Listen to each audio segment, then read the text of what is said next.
Hello, so I'm going to show you the chain stitch, and the chain stitch will be used when we want to outline a shape.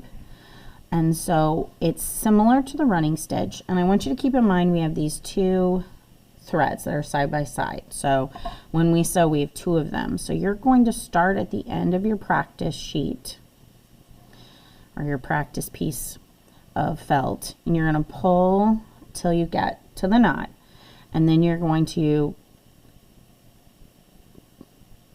make a stitch, not a very long stitch, a short stitch, because short stitches look nicer and they're more secure.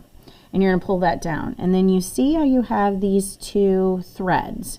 You're going to come up between those two, and then you're going to make another stitch and go down. Now the reason you're doing this is so that you make a solid line. So you know when we do the running stitch, it's like a broken line, the line that's in the middle of the road.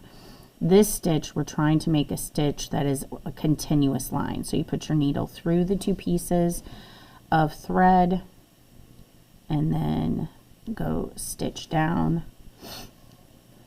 So the thread does want to twist on you, so I want to make sure that when you pull it, that the two pieces are side by side, the two thread pieces. And then you're going to come up between them, pull, stitch down.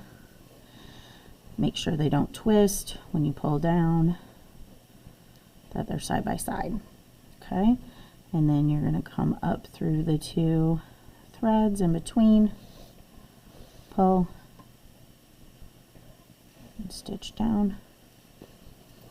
There we go.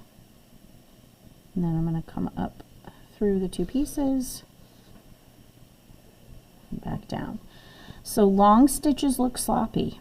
They don't, and they're not going to hold as tightly as smaller stitches. So this stitch, this chain stitch, takes you a little bit of time, but it's really good to make an outline of a shape that you're going to fill in with thread, or just to make some sort of line in anything that, some solid line that you're doing when you're doing hand stitching. So you're going to keep doing this until you get to the other end of your fabric. So that's going to take you a little while. You saw how long it took me to do 6, 7 stitches. So it takes a little while, but it also is good practice. That's why we want to practice and do it right on this practice piece before we actually do our stuffy, so that it looks like a nice finished stuffy or plushie.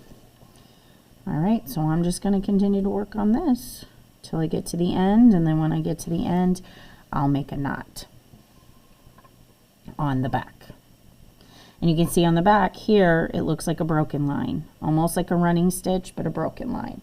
So that's that running stitch that we have already learned, and now we're creating a solid line with our thread.